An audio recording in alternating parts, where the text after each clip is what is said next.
për sa i përket asaj që ushtruat të bashkëpunimit të tre vendeve. Mendoj që është një iniciativë pozitive.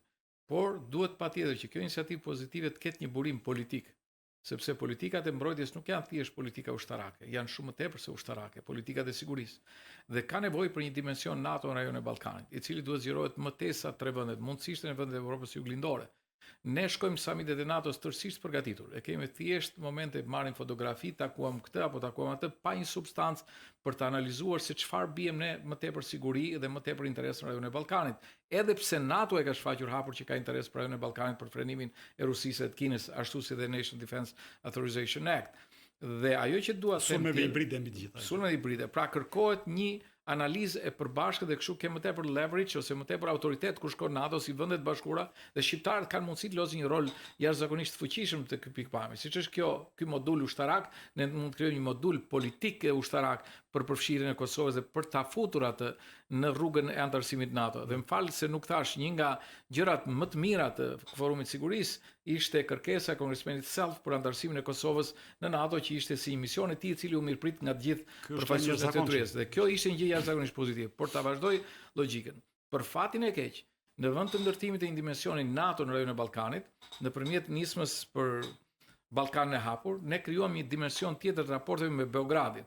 Në një kohë që Beogradi, Kina dhe Rusia janë kërcënimet e sigurisë në rajonin e Ballkanit. Dhe kjo ishte vetëm për të rritur, do të thënë, autoritetin e individëve që drejtohen, siç ishte Rama në rast konkret apo Vučićit, që vjen në dëm të interesave shqiptare.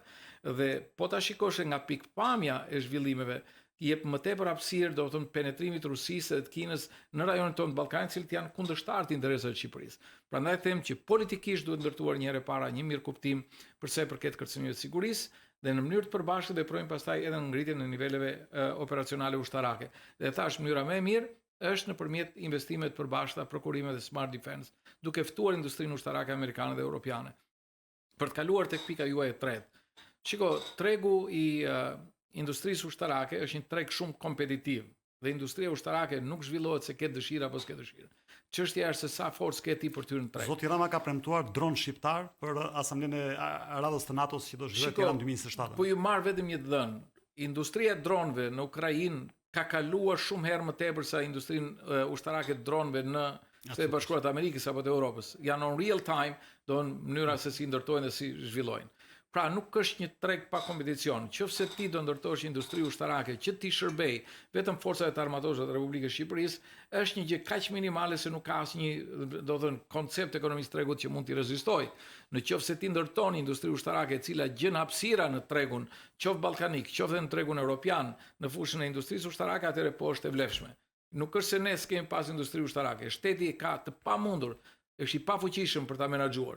Dhe nëse burimet e mbrojtjes do shkojnë në investime të tilla, të cilët përpiqen të krijojnë strukturat industrisë ushtarake, duke mos investuar në kapacitete operacionale, për të garantuar atë që është nevojshme, do të thënë që forcat armatosura të kenë atë aftësi që duhet, do të për sa i përket misionet që kanë për garantimin e sovranitetit kombëtar, edhe si forca ndërvepruese të NATO-s dhe në rajone më gjerë, mendoj që do të thënë shkojmë në drejtimet që nuk duhet.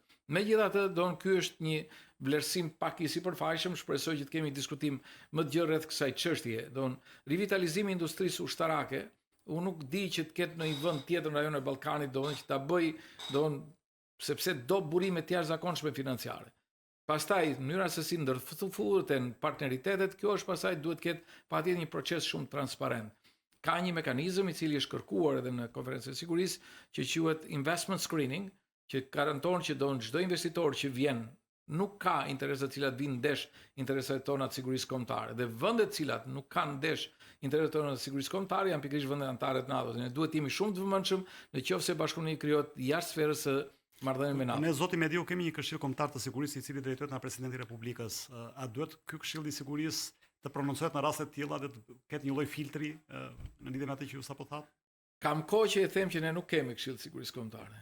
Ne kemi të shkruar në kushtetutë që kemi këshill të sigurisë kombëtare dhe për ligjin e forcave të armatosura kemi këshill të sigurisë kombëtare. Nuk e kemi.